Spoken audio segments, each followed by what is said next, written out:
Bonjour à toutes et à tous et bienvenue sur le Pompon, le podcast qui s'intéresse au parcours atypique et inspirant des entrepreneurs de Bordeaux et de sa région. Je suis Théo Robache, formateur à la prise de parole en public et entrepreneur soucieux du bonheur des autres, désireux d'aller à la rencontre de profils épatants pour vous partager leurs histoires. Chefs d'entreprise, artistes sportifs, mes invités créent, suivent leurs rêves et vivent la vie qu'ils ont choisie. Je m'intéresse à leur parcours, leurs échecs, leurs réussites, pour vous transmettre cette envie d'entreprendre et de mener une vie qui vous inspire, dans laquelle vous allez vous éclater.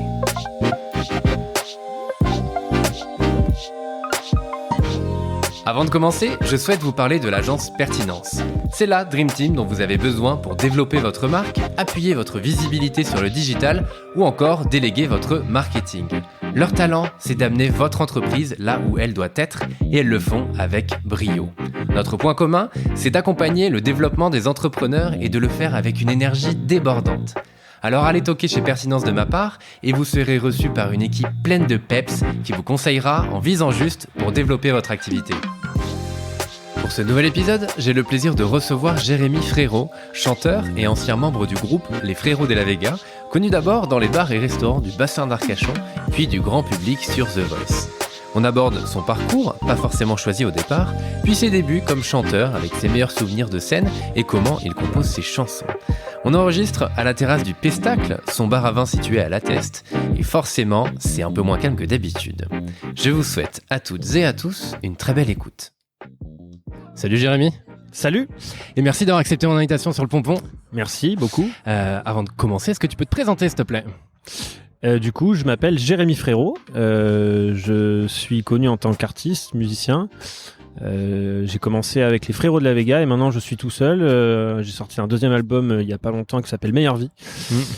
Et nous sommes ici dans un bar à vin, mon bar à vin, qui s'appelle le Pestacle, que j'ai ouvert l'année dernière, en mars dernier, pendant le premier confinement.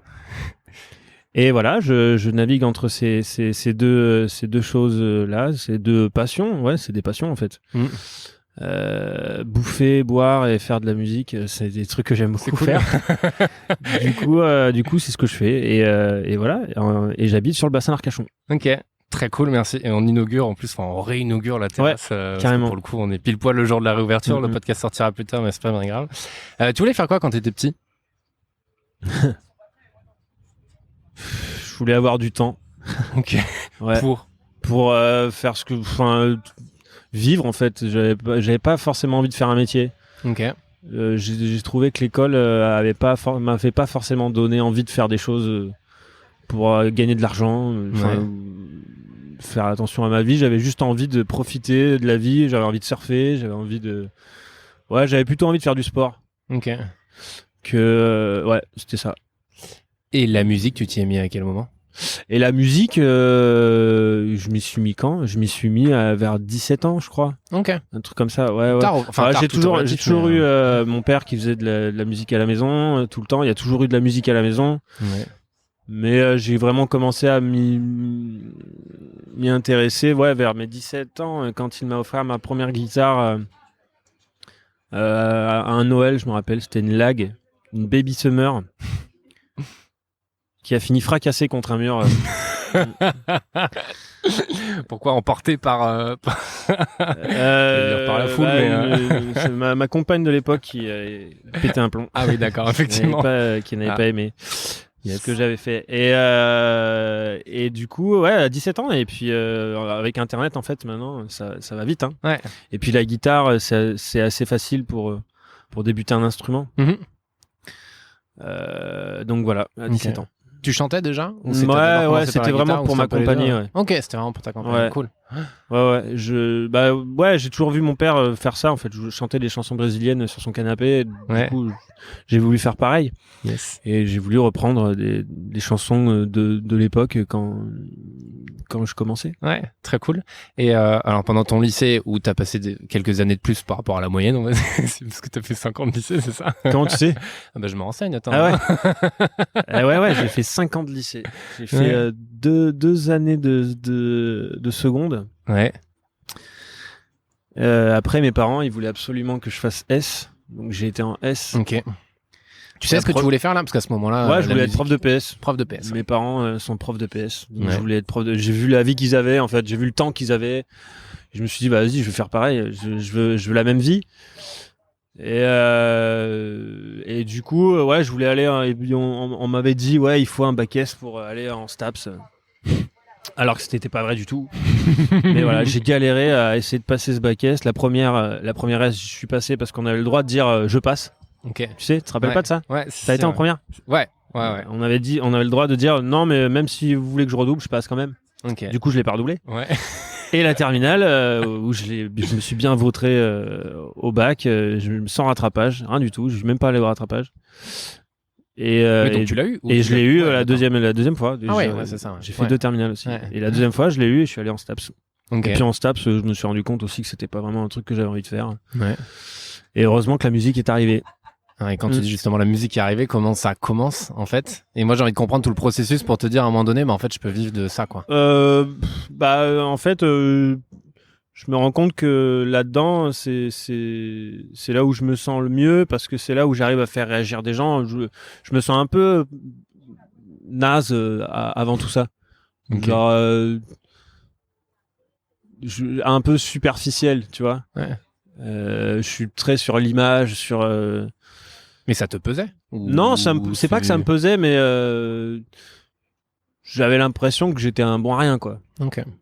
Et en ayant trouvé cette musique-là, j'ai vu que j'arrivais à construire des choses, moi, ouais. à créer quelque chose et à faire réagir les gens.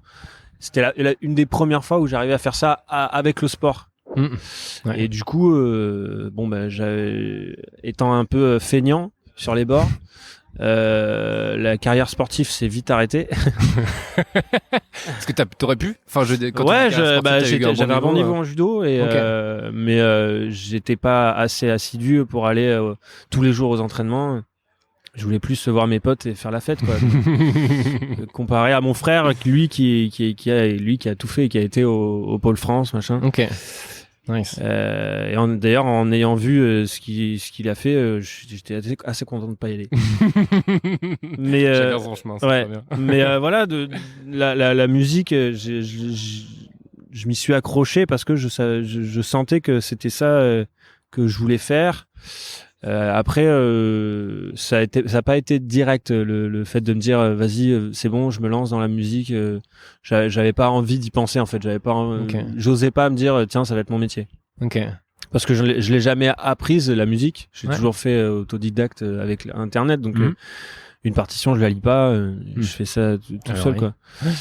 Et c'est en rencontrant Flo de la Vega qui m'a donné des ailes en fait, qui m'a donné envie de continuer, d'aller plus loin. Et tous les jours il y avait un truc nouveau, tous les jours il y avait des gens qui nous suivaient, tous les jours il y avait on va faire un concert, on va acheter une façade pour jouer dans tous les bars du bassin Arcachon, et puis un mois après on va poster une vidéo, il y a des vues, et il y a des gens qui veulent nous signer dans un label, et puis voilà, et tout se suit et tout arrive. Et ça a monté pendant 6 ans en fait. Ouais. Et puis voilà, au moment où en fait j'ai commencé à voir que il y avait des labels qui nous demandaient, c'est là où j'ai pris ma première grosse décision de ma vie après 3 ans de STAPS. Après 3 ans de STAPS. Donc tu continues à la STAPS. Ouais. Après 3 ans de STAPS, j'ai appelé mes parents en FaceTime parce que j'étais en STAPS ma dernière année, j'ai fait STAPS à Bondy. Okay. Bondy, c'est la banlieue parisienne, c'est ça, à côté de Saint-Denis. J'étais en train de chercher. Ok, ouais. Et j'y étais parce que en fait Flo, lui, exerçait en tant que professeur de PS à Saint-Denis, donc il fallait qu'on soit à côté pour pouvoir un peu faire de la musique. Et donc j'ai été faire ma dernière année de STAPS à Bondy. Et en milieu de l'année, j'y suis plus allé en fait. Okay. j'ai vu que la musique commençait à bien me payer, machin, donc j'ai appelé mes parents et j'ai dit voilà. J'arrête, je fais ce que j'ai envie de faire. Ouais. Et c'était la première fois que je leur disais ce que je voulais faire, quoi. Ok. Bah oui, parce que tu disais effectivement, c'est un peu, ils ont décidé pour ton bac, pour des choses comme ça. Bah ouais, ils ont. Bah après, je leur en veux pas du tout. Hein, c'est des. Il va très vite, lui. Ouais, et voilà, la beauté de l'extérieur. Je leur en veux pas du tout parce que voilà, premier enfant, t'as envie qu'ils réussissent, quoi. Donc, et vu qu'ils voyaient que j'avais pas forcément envie de faire quelque chose, ils le faisaient pour moi. Ouais. Et donc, ouais, là, c'était vraiment la première fois où je me prenais en main. Et bon, ils ont pas été très chauds direct. Ils m'ont dit non, mais là, c'était bon, bah, tu te démerdes tout seul. Là. Tu vas bosser pour aller chercher ton loyer, machin, parce que bon, la musique me payait pas mon loyer au début. Là. Okay. Et donc, je faisais pion. Je faisais pion à Paris. Yes. Et j'ai fait pion à Paris l'année où j'ai fait The Voice. Yes. Ça, c'était drôle aussi parce que quand c'est passé, c'était ingérable. Ah ouais. C'était ingérable. Les gamins, j'avais plus du tout de pouvoir C'était bosser dans cette ouais, c'était pas possible. Ouais. Donc après j'ai arrêté et puis voilà, j'ai continué j'ai continué la zik et puis ensuite après ce qui s'est passé avec les frérots après The Voice. Ouais, on va revenir à tout ça. Ouais. Tu te souviens de ton premier souvenir, le moment, et tu le disais tout à l'heure, le moment où quand tu es face à un public et tu comprends que tu crées quelque chose et qu'il se passe quelque chose. Et en fait, le terme émotion me vient en tête quand tu transmets des émotions aux gens, en fait. Est-ce que je m'en souviens ? Est-ce que tu te souviens de la première fois que ça arrive et où là tu dis ah ouais. Bah ouais, je m'en souviens. Enfin, c'est pas des choses précises, mais je me souviens de moments dans ces bars, notamment dans les bars d'ici là. Ouais. Notamment à Lecheona. Okay. On faisait des concerts là-bas. Après tout l'été en fait, on était sauveteurs sur la plage de la Salie et le soir on allait faire nos concerts dans les bars et dans ces bars-là, bon c'était un peu c'était très amateur. mais ouais, on prenait beaucoup de plaisir et puis les gens revenaient en fait chaque fois. En fait, on commençait à avoir des fans qui venaient tout le temps et alors que c'était des reprises très mal faites. Mais il y avait un côté frais, il y avait un côté spontané, il y avait on chantait bien quand même. Ouais, quand même ça aide. Ouais.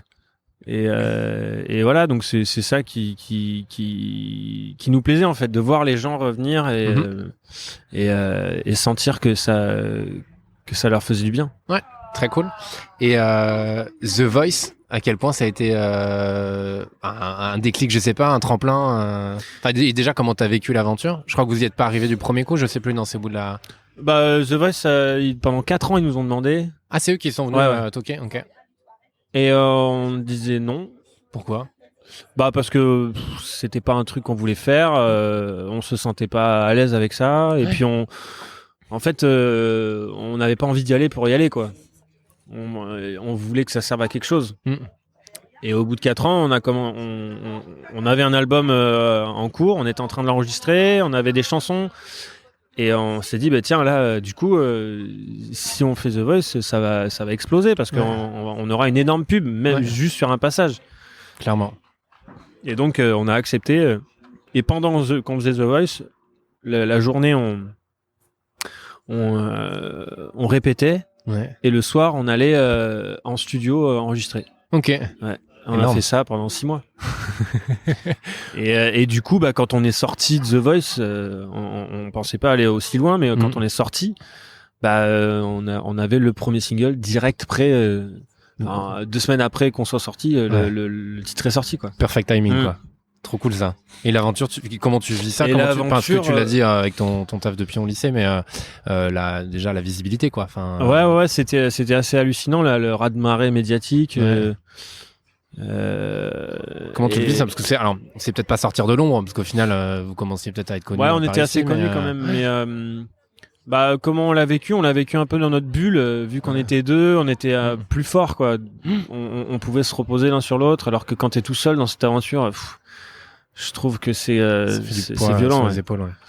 Et donc on était un peu dans notre monde et du coup on n'était pas très bien vus, je pense. Ok. Parce que ouais, à 2 on était plus forts et du coup ça embêtait un peu quoi.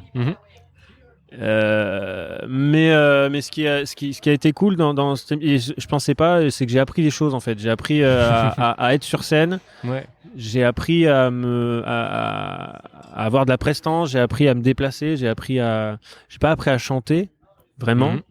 J'ai appris à m'échauffer. Mais ouais, j'ai appris vraiment à jouer en live parce que avant The Voice, je jouais les mains dans le dos. Flo jouait de la gratte quand je jouais pas de la gratte, quand je lâchais ma gratte, je jouais les mains dans le dos et je savais pas quoi faire de mes mains. Et je regardais un peu mes pieds et je me concentrais à chanter. Et après The Voice, je deviens un peu plus à l'aise et je m'ouvre beaucoup plus. Ok, cool. Donc, carrément. Ça a clairement aidé point de vue scénique et tout. Ok.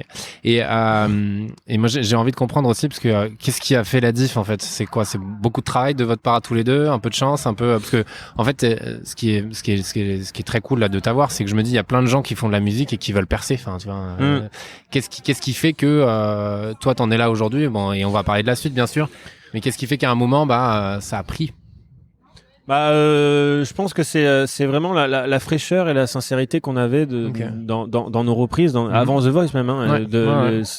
On l'a même vu quand on faisait des reprises, on posait la cam, on se mettait sur un canapé et on faisait nos prises et même rater et même on laissait les rater. Les gens ils étaient trop contents. Et quand on a commencé à étoffer un peu le truc, à faire des montages, des vidéos plus poussées, et ben les vues diminuaient.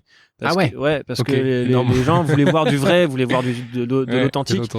Et je pense que ça a vachement fonctionné. Après, il y a forcément ce truc nouveau où on voit un duo arriver qui fait des harmonies. Il y en a pas beaucoup. J'en connais pas en France. Ouais. Et puis après, il y a énormément de travail. Ça, c'est indéniable. J'ai passé des heures et des heures sur scène, des heures à jouer, des heures à chanter, à réfléchir sur des clips, sur des machins. Enfin voilà, c'est vraiment beaucoup de travail. Clairement. On travaille énormément pour montrer aux gens que c'est facile. C'est ça. Alors que c'est pas facile du tout. C'est exactement comme un sportif. Ouais. Pour faire un marathon easy, les mecs ils courent des kilomètres et des kilomètres pour arriver devant les caméras et te dire putain le mec il court ça en 2 heures comme il fait. C'est ça. Et tu ressens quoi dans tout ça aussi? C'est ça qui est génial, c'est vraiment. Enfin moi j'imagine souvent un truc qui se passe dans les tripes en fait. Et déjà quand tu te mets à chanter devant des gens, quand tu faisais les réactions. Et toi, il se passe quoi? Et surtout, à quel moment tu valides dans ta tête en mode bah ouais en fait je vais aller au bout. Enfin, coûte que coûte, quoi, en quelque sorte. Et déjà, est-ce que tu te dis ça ou pas? Au bout de quoi? Au bout enfin, c'est-à-dire que quand tu commences dans la musique, tu te dis, bon, bah, je vais continuer. À fond, je vais en faire mon métier. C'est que tu le ressens vraiment? En fait, on n'a jamais vraiment poussé le truc. On a toujours eu des choses, je te dis, qui sont arrivées à chaque fois. Ouais. Et du coup, on a toujours été dans l'ascension. Jusqu'à ce qu'on s'arrête, on était tout le temps dans l'ascension. Donc, il n'y a jamais eu de moment down un peu où on se dit bon allez vas-y il faut pousser, il faut bosser, il faut y aller. Ça a toujours évolué, donc je me suis jamais posé la question de bon qu'est-ce que je fais, est-ce que je continue, est-ce que j'arrête, ou est-ce que je... Il n'y a pas eu de doute parce que non, il n'y a jamais eu de doute. On a toujours été, on a toujours foncé quoi. Yes. Et c'est plus maintenant que je me dis je ferai pas ça toute ma vie, je vais pas je vais pas être chanteur toute ma vie, je le sais parce que même si je le voulais je pourrais pas. Aujourd'hui il y a on devient tellement des objets, on est consommable, on est périssable. Ouais. Et du coup, il va falloir savoir à un moment donné s'arrêter. C'est pour ça que je me lance aussi à côté dans un autre truc, dans la gastronomie française. C'est un truc qui me plaît et je pense que si la musique s'arrête, je ferai ça. C'est plus maintenant que je me dis ça. Mais en fait, je ferai tout le temps de la musique, toute ma vie, mais ce sera pas la même manière, je pense, toute ma vie. Il y aura plusieurs trucs, plusieurs histoires. Ouais, clairement, c'est ça qui est cool. Là, je suis Je suis dans l'action, je suis devant les caméras, machin, je suis sur scène. Ouais. Peut-être que dans un autre temps, j'écrirai peut-être des chansons pour d'autres. J'aiderai des gens à évoluer sur scène parce que c'est ça que je kiffe en fait. Moi, le studio, c'est pas un truc qui me fait kiffer. J'aime être sur scène, voir les gens et chanter avec eux. Ouais. Voilà, il y a plein de manières de faire de la musique. Il y a pas que être sur le devant de la scène. Clairement. Et t'as parlé des autres aussi. Mais l'importance des autres et d'être entouré, je crois que t'aimes pas trop être seul. Non, j'aime pas trop. Moi, je trouve que cet art-là, il est fait pour être partagé, en fait, pour être ensemble. Tu fais pas ça dans ta chambre et tu te le gardes tout seul. Ça sert à rien. C'est l'art le plus diffusé dans le monde. C'est l'art qui ne s'arrêtera jamais. On écoutera tout le temps de la musique. Donc... c'est quelque chose qui va nous suivre tout le temps. Ouais. Et je sais plus ce que j'étais en train de dire. C'est génial. Hein. Ça m'arrive. En fait, j'ai plein d'idées et puis je comprends. Ça m'arrive d'avoir le même problème, donc pas de problème. Et puis j'oublie ce que je dis. Je bois peut-être un peu trop aussi. Bon, on va revenir à ce dont je voulais parler après. Les Frérots de la Vega, pour en parler rapidos, pendant 6 ans, vous avez été en duo. Ouais. Votre dernier concert à Bordeaux en 2017. Ouais. Tu le vis comment ? Ah, c'est compliqué. En fait, ça a été une tournée compliquée parce qu'on a annoncé la séparation avant de partir sur 25 dates. Les dernières 25 dates des Frérots. Donc ça, c'était en même temps dur et en même temps hallucinant d'émotions parce qu'il y avait à chaque fois, t'avais 6000 personnes qui pleuraient à la fin du concert. Putain. Et on regardait bien, il n'y avait pas que les nanas qui pleuraient. Donc c'était vraiment c'était ouf quoi. C'était puissant, il y avait un truc qui se passait entre nous à chaque fois, entre le public et nous et avec notre équipe aussi. Ça a tissé vraiment des liens énormes. Et donc pendant 25 dates, on se disait bon bah là c'est la dernière fois qu'on joue dans cette ville, c'est la dernière fois qu'on joue dans cette énorme salle. Est-ce que je rejouerai, est-ce que je referai des tournées de Zénith, on sait pas. Et pour arriver sur cette dernière énorme date de 30 000 personnes au Quinconce. Le feu quoi.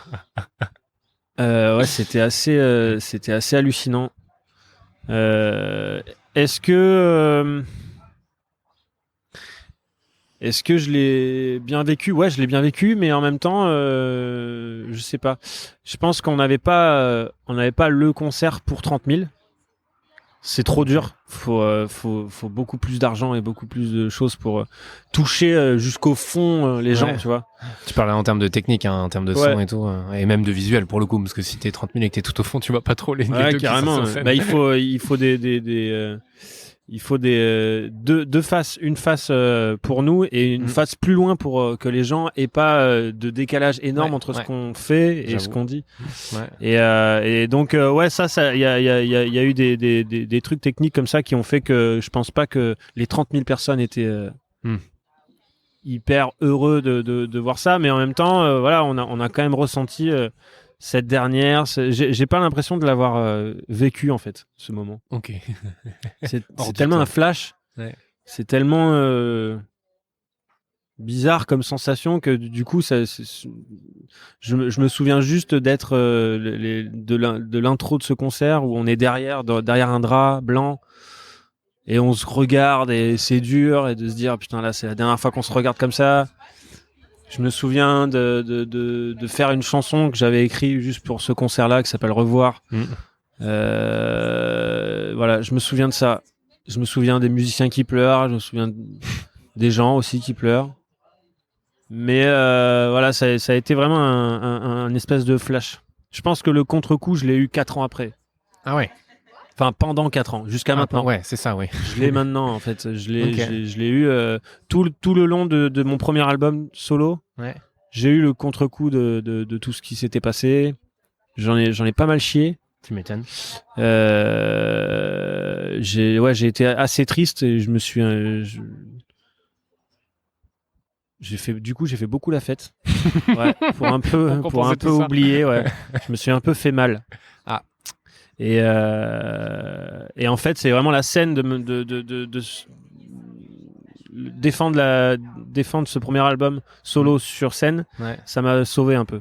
Ok. Ça m'a fait du bien. Ça m'a permis de voir que j'arrivais à faire ça, que je savais faire ça et que c'est ça qui me plaisait de ouf. Et du coup, bah, j'ai continué là-dedans. C'est à ces moments-là où je me disais, bah, qu'est-ce que je fais? Est-ce que je suis légitime à faire ça tout seul? Et du coup, Est-ce que ça a marché aussi? Ouais. C'est est-ce que ça va prendre, quoi.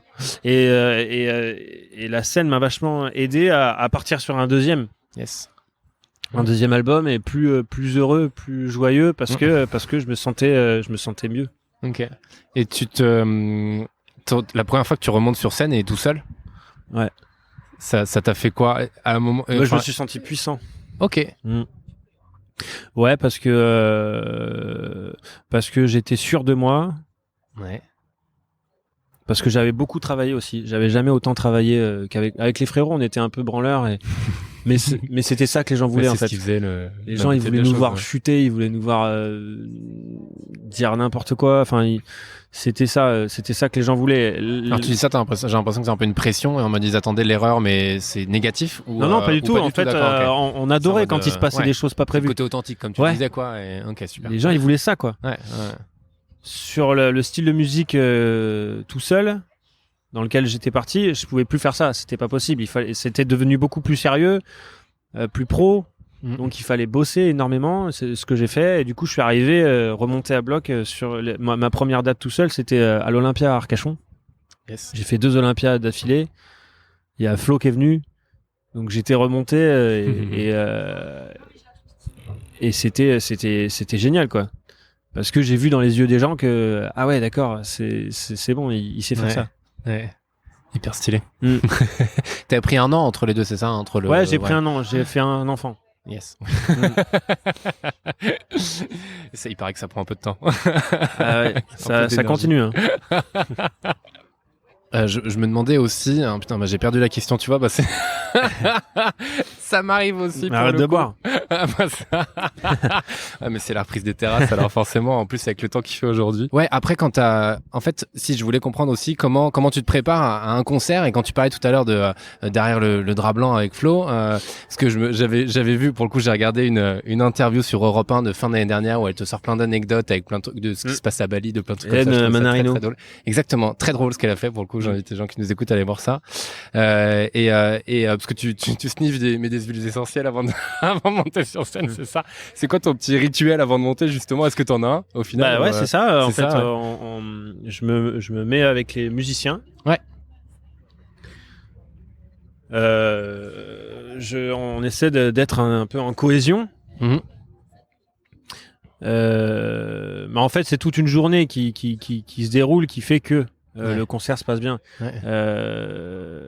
Y a pas d'hiérarchie dans ma tournée, du chauffeur du bus jusqu'à moi, jusqu'aux musiciens. Y a pas de hiérarchie, on est tous égaux et on doit tous prendre part au spectacle. Le technicien aussi, s'il est pas bon, bah ça marchera pas. Et ça, les gens le ressentent parce que du coup, c'est toute une équipe qui arrive sur ce public-là et c'est ouf. Tout le monde fait partie du show. Donc on s'entraide toute la journée, parce que toute la journée, les mecs ils montent la scène et puis ils la démontent le soir et ça recommence sur une autre ville. Il y a un peu de taf, ouais. Donc c'est des gars, c'est des surhumains, les mecs. Hein. Ils sont les premiers levés, les derniers couchés. Clairement. Et toi, t'arrives les pieds sous la table et puis tu chantes et puis voilà. Donc on essaie de faire attention à tout le monde. Je pense que le moment où on commence à sentir l'adrénaline monter, c'est à 18h. On fait ce qu'on appelle l'afréro. C'est un apéro. Énorme. Où tous les techniciens arrêtent de travailler parce que voilà, ils ont fini de monter la scène, on a fait les balances, on a fait les répétitions et on se retrouve autour d'une table et on boit un coup et on se met dans l'ambiance, on se raconte des conneries, machin, voilà, il y a tout ce processus. Puis on mange, puis on va dans nos loges et on se prépare tous ensemble dans la même loge. Ok. Et voilà, ça s'échauffe et puis vient le moment où il faut être derrière la scène pour monter. Donc tous les techniciens viennent nous faire un câlin avant de prendre leur poste. Ouais. Donc les mecs, les ingénieurs du son à la face, les ingénieurs lumière viennent nous faire un câlin avant d'aller c'est génial. Prendre leur poste. Et puis après, généralement, il y a une musique qui annonce en introduction, qui tourne toute seule. Ouais. Et à ce moment-là, on se met un peu en ronde et on se serre fort. Et on prend cette huile essentielle dans le nez, juste là. Cette odeur-là, en fait, quand je la sens ailleurs, je me dis, oh putain, il y a un concert, il y a quelque chose. Il faut que je joue. Énorme. C'est ouf, cette sensation-là. Et elle nous met un boost, direct. C'est de l'amande poivrée, hein, c'est de l'amande poivrée, donc putain, j'aurais dû t'en ramener là. Dans le zen là, c'est vénère. Ouais. Mais voilà, on va sur scène avec ça, donc on est assez remonté finalement. Ok. Ouais. Et c'est naturel, ça va. C'est naturel, ouais. Ouais. J'ai déjà essayé en fumant, c'était horrible. Ouais. J'avais l'impression que tout le monde me captait et j'étais tout mou. Bourré aussi, c'est nul parce que tu deviens tout mou à un moment donné. Ouais. Donc être alerte et être à jeun, c'est quelque chose de beaucoup plus fiable et beaucoup plus plaisant. Et on capte vachement mieux les gens. Ouais. Ça me fait penser à Audrey Bocahu que j'ai reçu sur le pompon et qui a été mince, je sais plus, violoncelliste, non, je sais plus. Elle était en tout cas musicienne pour Johnny Hallyday et pour d'autres artistes, et elle se faisait un petit verre de rouge avant de monter sur scène, quand même, histoire de. Ouais, mais le verre de rouge, ça va, c'est vraiment histoire de. Et puis c'était bon pour la voix aussi de temps en temps, peut-être, avec le miel. Ouais, c'est vrai. Le rouge, apparemment, pas trop, mais petite quantité, juste un verre. Ça peut faire du bien aux cordes vocales. Et comment tu fais aussi pour écrire une nouvelle chanson? Comment ça se passe en fait ce côté écriture? Moi j'ai l'impression que c'est t'es au bord d'un lac, il y a personne, t'es tout seul. Non. Mais non, comment ça se passe justement? Elle est toute nue. Qu'est-ce qu'elle fait? N'importe quoi.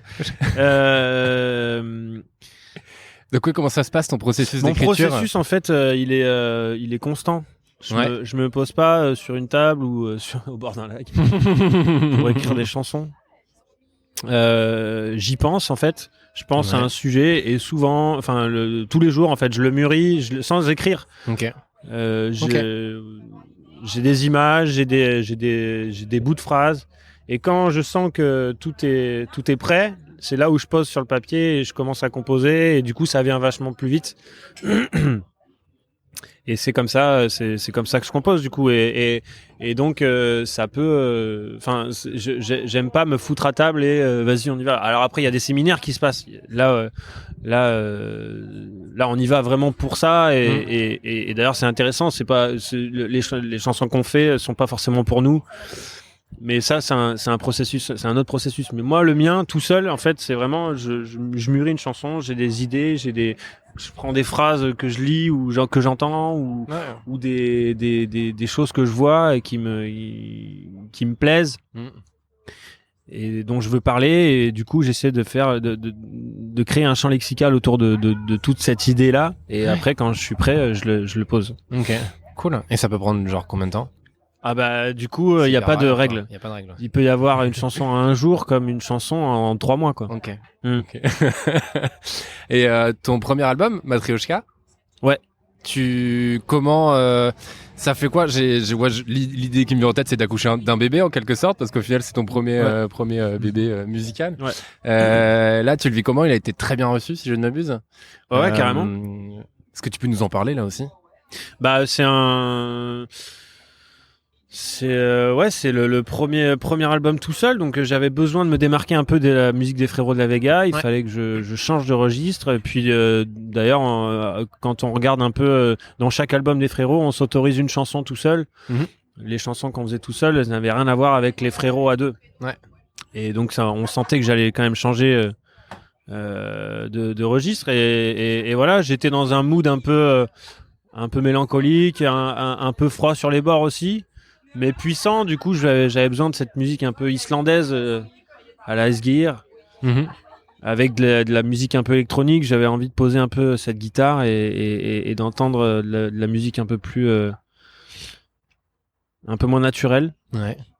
Pour avoir principalement des nappes un peu de sons qui se superposent pour laisser vachement d'espace à la voix.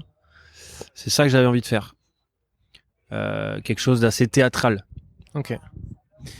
Et puis finalement, bon, ça a été vachement bien accueilli, mais sur scène, j'ai jamais réussi à le laisser froid en fait ce disque.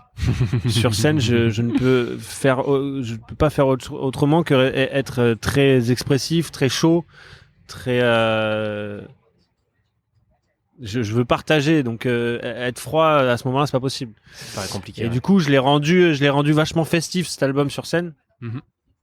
Et ça, les gens l'ont vachement apprécié. C'est pour ça que sur le deuxième album, je suis devenu beaucoup plus heureux, plus chaud, et j'ai enlevé toutes ces parties électroniques. Ouais. Et j'ai fait rentrer des instruments comme une basse, une vraie batterie avec des vraies partitions qui jouent, une basse qui chante, quoi, quelque chose où on peut chanter dessus. Et pour le coup, ça réchauffe vachement plus. Et voilà. Mais ouais, Matryoshka, il est vraiment à l'image de comment j'étais à ce moment-là, froid, mélancolique. Je me cherchais en fait. J'avais besoin de faire ça. J'avais besoin de passer par cet album pour trouver ce que je voulais faire. Et voilà, les gens l'ont accepté. Les gens m'ont rencontré comme ça. Ok. Mais ça me fait penser, en préparant l'interview, j'ai vu effectivement ton deuxième album. Je me suis dit, c'est hyper personnel. Et en fait, c'est exactement ça. Et alors, ça me fait penser à chaque fois à Ben Mazué. Et pour le coup, vous avez alors écrit ensemble, c'est ça? Ouais. Ouais, on a depuis que je fais de la musique, j'ai écrit avec lui. Depuis les Frérots de la Vega, exactement. On se suit pas mal, ouais. Et ça m'a fait penser à lui, à ses albums aussi qui sont hyper perso. Ah bah lui, ouais. Ouais. Pour le coup. Pour le coup, ça y va. Ouais. Et donc ouais, ton deuxième album, je trouve que hyper positif carrément. Et tous les titres, j'ai trouvé très perso. Je m'en sors bien, La Naissance, Le Pestacle, Où on est, Le Bonheur. Ouais, mais en fait, sur le premier album, je sors de l'histoire des Frérots. Et les Frérots, on avait... c'est pas mal Flo qui a instauré ça, mais il y avait une écriture assez pudique. Et du coup, on passait vachement par des seconds sens. On essayait que les gens comprennent pas tellement. Il y a toujours dans la musique des Frérots, dans les chansons des Frérots, il y a toujours un second sens. Okay. C'est pas le premier le premier sens qui doit vous les donner, que vous les livrer, quoi. Mais c'est vraiment aller chercher au deuxième étage, quoi. Et ça, voilà, cette écriture pudique, du coup, je l'ai gardée pour le premier. Ouais. J'ai eu un peu et en même temps ça marche vachement bien avec pour mettre beaucoup de poésie, mais avec cette écriture là tu t'éloignes un peu les gens de ta vie privée, enfin pas de ta vie privée, mais le côté intime entre guillemets, quoi. Ton côté intime, c'est ça. Et sur le deuxième album, j'ai vachement plus simplifié l'écriture. J'ai voulu aller plus droit, avec du premier sens tout le temps, pour qu'on comprenne dès la première écoute, en fait. Ouais. Et finalement, avec ça, tu te rends compte que tu te livres vachement plus simplement. Et tu touches plus facilement les gens. Clairement. Ouais. Et ça réchauffe aussi. Ouais, d'accord. Je l'écoutais dans la voiture. Non, ça fait 2 jours que je fais que t'écouter pour préparer l'interview. J'ai toutes tes chansons en tête, là. C'est laquelle que tu préfères? Je les aime toutes après, mais est-ce qu'il y en a une où tu mets plus de toi dedans, même si au final c'est tout le temps de toi, mais ouais, c'est tout le temps de moi. Je pense que c'est le regain, j'aime bien la chanter. Ouais. Mais en ce moment, je suis vachement plus sur Fais-le. Pourquoi? Puisque je suis en train de la travailler. Ok. Pour un deuxième single. Ouais. Et un clip. Du coup, ouais, je la joue pas mal en ce moment. Ok. Très cool. Et puis C'est une chanson que j'ai envie d'écouter en ce moment parce que elle donne envie, surtout maintenant. Là, on est en train d'être libéré un peu et on a envie de faire des choses et du coup, fais-le avec courage. Enfin, voilà, c'est ça qu'on a envie de faire en ce moment, quoi. Exactement, on est bien d'accord. Et je me posais quand même la question, c'est quoi être un homme? Bah, tu sais quoi, il y a 50 ans, j'aurais pu te répondre. Ouais. J'aurais pu te dire, un homme, c'est ça, il est comme ça, il doit faire ça. Yes. Aujourd'hui, on peut plus y répondre, ça c'est bien. C'est vachement bien parce que il devient plus complet en fait, plus ouvert, plus féminin. On est en train de faire rentrer du féminin chez nous et ça c'est génial.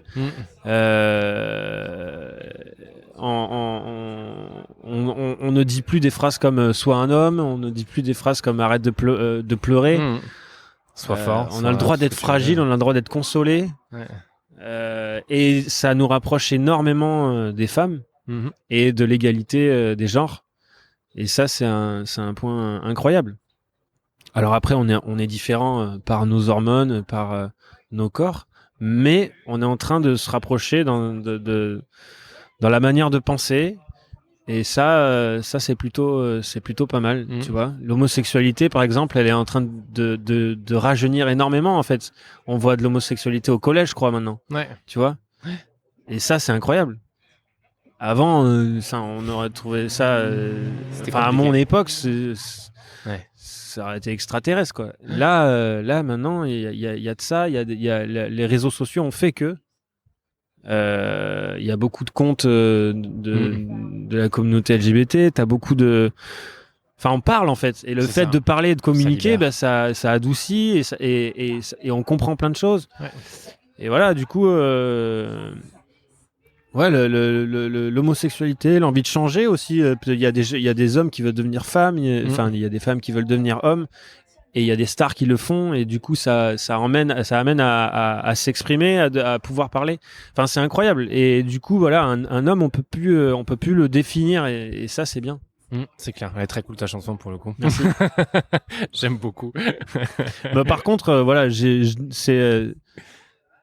suis assez positif en ce moment. Hein. Ouais. Ça s'entend, mais il y a encore beaucoup de chemin quand même. Léger. Hein. On est sur un début. Sur pas mal de sujets, mais c'est déjà bien. On est sur un début, mais je sens qu'on prend la bonne direction. Ça, c'est bien. Exactement. Sur plein de sujets, on parlera un peu d'écologie juste après. Ouais. Et la Surfrider pour le coup. Je me demandais juste, t'as reçu une récompense au Energy Music Awards?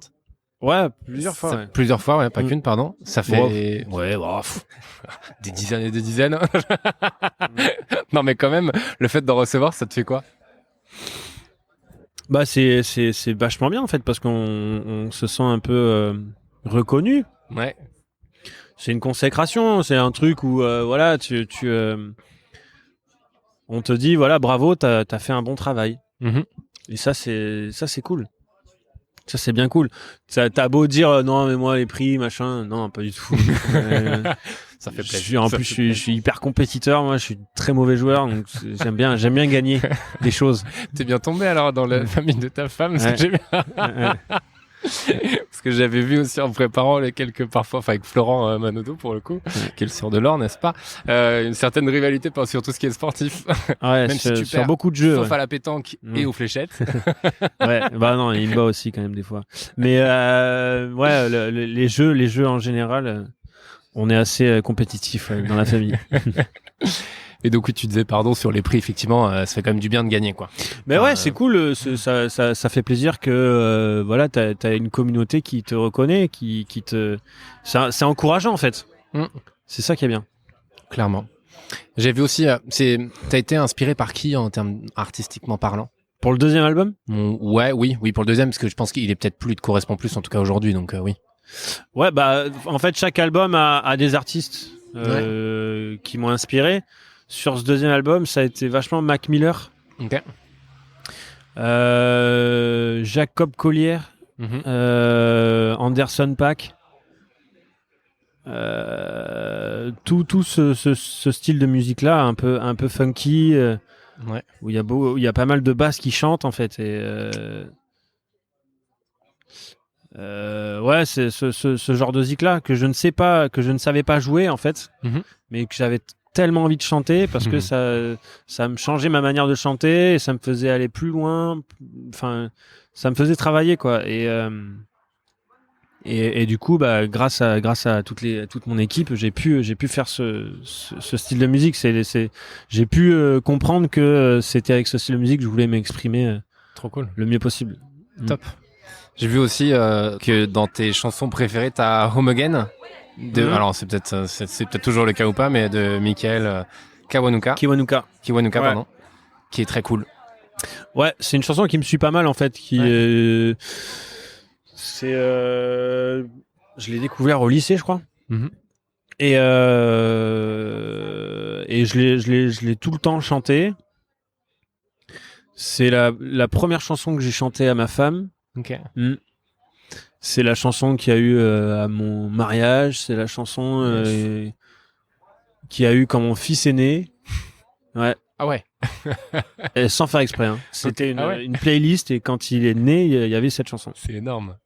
Donc elle me suit un peu partout. Ouais. Et elle raconte quoi pour le coup? Pourquoi cette chanson en particulier? Parce que ça me représente tellement d'être à la maison en fait, de se sentir bien chez soi. Ouais. C'est un truc qui est tellement dingue. Moi, ça fait 1 an et demi que je suis revenu habiter sur le bassin d'Arcachon et j'ai jamais été aussi heureux qu'en revenant habiter là. Quand j'habitais pas là, je pensais qu'à ça et du coup, ça m'empêchait de faire autre chose. Enfin, ça m'empêchait. Non, pas tellement parce que j'ai fait beaucoup de choses, mais il y avait cette gêne là. Il y a tout le temps eu ce moment où je me disais putain, mais je suis loin. C'est chiant. J'ai besoin de ma famille, j'ai besoin de mes amis, j'ai besoin de cette ambiance-là, en fait, du bassin d'Arcachon qu'il n'y a pas ailleurs. Ouais. Parce que tu étais à Marseille avant, pour le coup. J'étais à Paris 4 ans et après 4 ans à Marseille, ouais. Yes. Et la ville en général, enfin, même Bordeaux, en fait, ça me plaît. J'aime bien y aller, mais ça me plaît pas, en fait. C'est l'ambiance du bassin, elle est particulière. Et plutôt cool.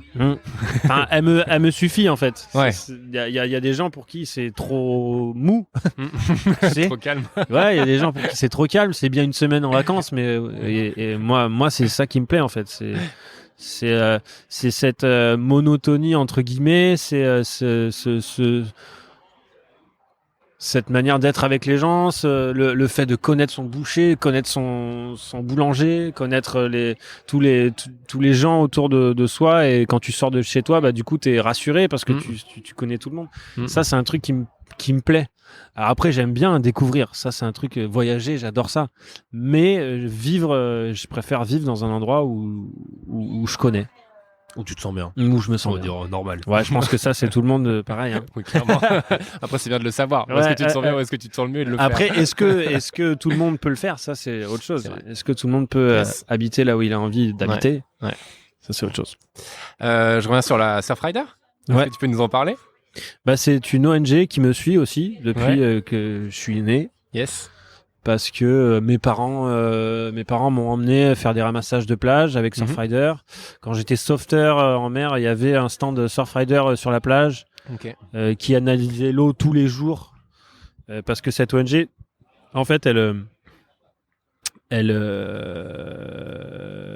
se soucie de la qualité des eaux des océans et de ce qu'on peut y déverser et de ce qu'on peut y jeter, de ce qui et font des ramassages de plage. Ramassage de plage. Ramassage tu de ramasses déchets, de la plage. tu ramasses et tu fais une plage dans ton jardin. Voilà. Franchement, c'est cool. Tu fais des ramassages de déchets sur la plage. Yes. Alors, ça a un côté nettoyant, ça c'est sûr. Ouais. Ça se fait souvent au printemps pour l'été. Mais c'est surtout, et ça on le sait pas, pour remonter à la source, analyser en fait ce qui a été déversé tout l'hiver, pour remonter à la source et essayer de stopper. Pas le stopper, mais de le ralentir, parce que je suis pas bête et on n'arrivera jamais à stopper de la pollution, le plastique. Voilà, on est des humains, on est en train d'exploser. La population elle explose, donc il y aura toujours de la consommation, il y aura toujours, on créera, et c'est la nature, c'est comme ça. Mais au moins le conscientiser et le freiner, ça c'est quelque chose qui doit se faire. Et pour le coup, Surfrider essaie de faire du lobbying autour de ces rejets de déchets-là dans les océans. Moi, je suis sensible à ça parce que voilà, je vis à l'océan, je voyage en fonction de l'océan, je m'habille, enfin, tu vois, il y a une manière de s'habiller aussi. Il y a une manière de parler, il y a une manière d'être. Enfin, je passe mes étés à la plage. Donc c'est un environnement qui me plaît énormément et quand on le dégrade, ça m'embête. Donc Surfrider essaie de se bat pour régler un petit peu ça. Et donc je me suis rapproché d'eux en leur disant que je voulais les aider et donner de ma voix pour diffuser de leur message. Et c'est ce que je fais pendant mes promos, pendant mes concerts aussi, pendant les concerts, j'explique que voilà, il y a toute la tournée qui a une gourde, chacun a une gourde, donc on n'utilise pas de bouteilles plastiques. Et je le dis sur scène en disant voilà, si vous voulez faire un geste, le plus simple c'est d'acheter une gourde. Ça évitera de jeter énormément de plastique qui se retrouvera obligatoirement dans les océans. Parce que c'est complètement faux, le recyclage ça n'existe pas tellement. Il y a 80% de déchets plastiques qui ne peuvent pas être recyclés. Donc ça je l'explique et puis on fait pas mal d'actions ensemble. Voilà, on a fait des initiatives Océane. Je voulais faire absolument des concerts avec eux, pour eux. Mais le Covid est arrivé parce que ça fait 1 an et demi que je suis avec eux. Et puis voilà, je me dois d'être actif là-dedans. J'en ai besoin parce que sans une planète en bonne santé, nous on le sera jamais. Clairement. Et pour le coup, il y a plein d'initiatives Océane qui ont repris là, je crois, bientôt. Donc, faut aller checker sur le site Initiative Océane, tout simplement. Exactement. Très cool. T'aurais un mot pour définir le bassin? L'endroit dans lequel t'évolues. J'ai posé la même question à Joël Dupuche que j'avais reçu à l'épisode 16. Je vais pas te le dire parce que sinon ça pourrait trop t'influencer. Tu vas peut-être utiliser le même. Je sais pas. Un mot, c'est dur. Hein. C'est cool. Cool. Cool. Ouais. Ok. Je me sens à la cool chez moi. Ok. C'est pas très poétique, hein. Oui, je te l'avoue, écoute, pourquoi pas. Je te l'accorde. Plutôt. Ouais. mais ouais, c'est plutôt cool. Ouais. C'est le premier mot qui me vient là. Ok. Bah c'est bien, ça définit bien, je trouve. Juste un retour à la scène prévu pour l'année prochaine. Ouais. C'est ça? T'as un peu hâte, j'imagine? Carrément. Carrément. Bah, j'ai annoncé un premier contact avec les gens cet été en fait. Je fais 24 dates juillet-août. Cool. Où avec la BPI on fait le. Ah, tu fais tout le tour avec eux? Parce que j'ai vu la BPI, je crois que t'étais que sur Arcachon. Mais non, je fais toute la tournée avec eux. Top. Donc je joue une demi-heure en extérieur pour les gens, pour un concert gratuit. Voilà. C'est cool ça. Ouais. Ça va faire du bien, j'imagine. Ah bah carrément. Surtout que cet album, il est fait pour être joué sur scène. Il est fait pour la scène. Yes. T'aurais quoi à donner comme conseil alors, d'abord un conseil à celles et ceux qui ont envie de se lancer dans la musique.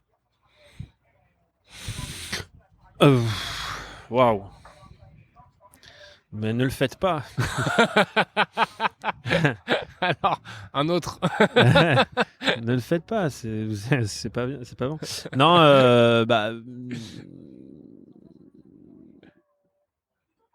ne jamais se changer peut-être. Ouais. Faire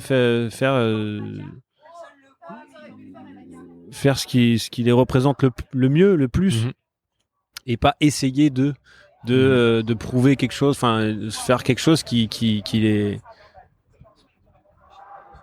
les embellit, qui raconte sincèrement ce qu'ils sont. Ok. Ouais, ce serait ça. Être sincère, c'est un peu bateau, mais c'est le mieux, je pense. Bon, après, dans tous les métiers, c'est comme ça. Hein, c'est ça. Bon, là, quand même, on te donne le droit de t'exprimer, t'es payé pour réfléchir sur la vie et en écrire des chansons. Donc c'est quand même pas mal. Et être sincère, c'est ce que tu dois un peu aux gens. Exactement. Et j'arrivais sur les questions de fin, mais on n'a même pas parlé du pestacle encore. Tu peux nous en parler pour le coup? Donc vous avez lancé ça l'année dernière. Et je dis vous parce que vous êtes plusieurs derrière, c'est ça? On est 3, ouais. Ouais. On est 3, 2 frères, Igor Saunier, Théo Saunier et moi. Et c'était un peu dans l'ordre des choses. Hein. J'ai tellement écrémé les bars et les restos d'ici que quand Igor est arrivé pour me dire tiens, est-ce que tu serais chaud pour ouvrir un endroit, parce que Igor sort d'une étude d'œnologie. Lui, il a fait des études d'œnologie, donc le vin, il connaît énormément, et il avait envie de monter son endroit. Il m'a demandé de l'aider, et voilà, je l'ai suivi complètement parce que c'est un truc que j'avais envie de faire. Je pense que j'ai l'impression qu'on rêve tous un peu de faire ça, tu sais, d'ouvrir un bar. Bar ou resto, on est Ouais. d'accord. Moi, ça fait des années, je me dis vers 40 ans, je vais ouvrir, je sais pas pourquoi, un resto, tu vois. Ouais, on a tous envie de faire ça. Et ben voilà, Un lieu de vie, quoi. je l'ai fait. Et on avait envie en fait de monter un endroit où les gens se sentent comme Ouais. chez nous. Ouais.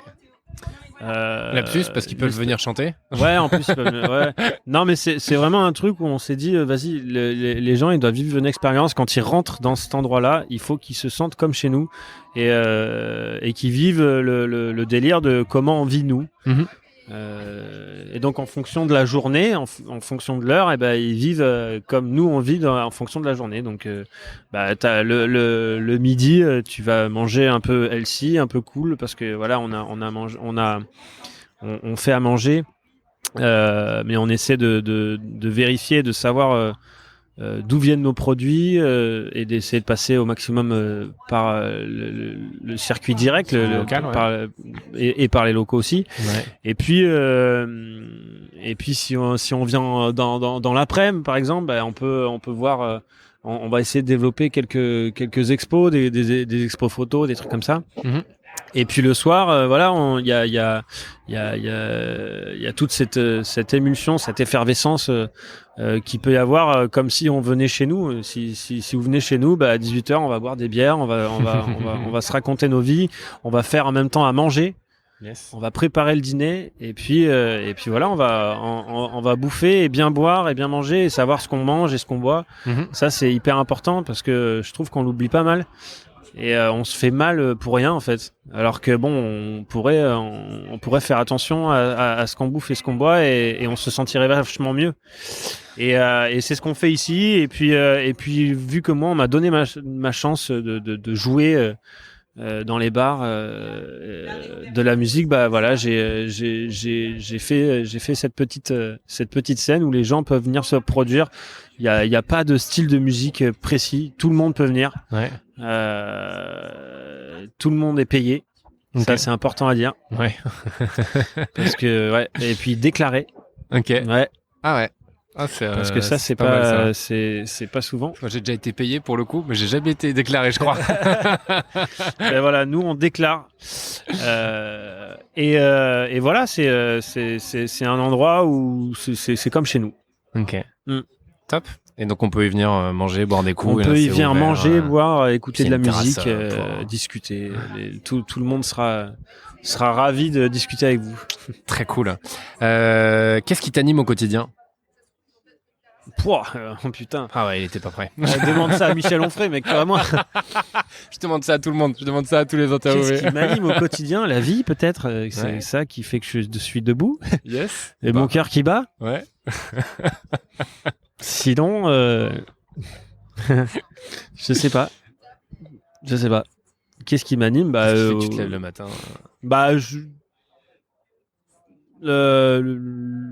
L'envie de profiter, l'envie de passer les meilleurs moments de ma vie, tout le temps, à chaque fois. Avec les gens avec qui je suis, avec là où je suis, j'essaie de passer les meilleurs moments à chaque fois, parce que quitte à être là, autant que ça se passe bien. Hein? Tu vois, on n'a pas choisi d'être là. Donc, quitte à être là. Et puis en plus, on a de la chance d'être là. Il y en a qui galèrent vachement plus. Hein. Ouais. Donc, en profiter et essayer d'être... je je sais pas, d'être le plus... Ouais, d'en profiter en fait, c'est ça. Profiter de cette vie-là. Est-ce qu'il y a un sujet sur lequel tu aimerais qu'on revienne ou un truc qu'on n'a pas abordé, tu te dis ça pourrait être cool d'en reparler? On a abordé 2-3 trucs.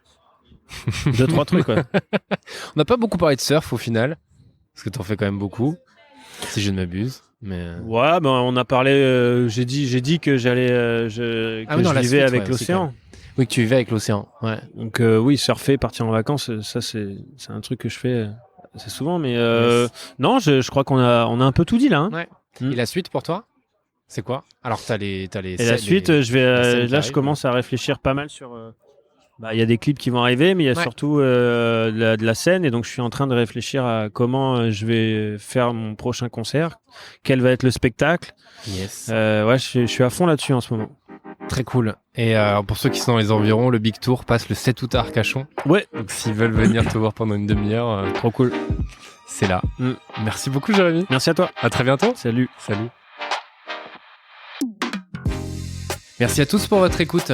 Je suis hyper content d'avoir reçu Jérémy Frérot et d'avoir eu son retour d'expérience dans un milieu difficile où les places pour réussir sont chères. Mais c'est possible. Avec de belles rencontres et beaucoup de travail, tout est possible. On se retrouve la semaine prochaine pour un nouvel épisode du Pompon. Et d'ici là, échangez avec un maximum de monde, prenez soin de vous et poussez la chansonnette à l'occasion.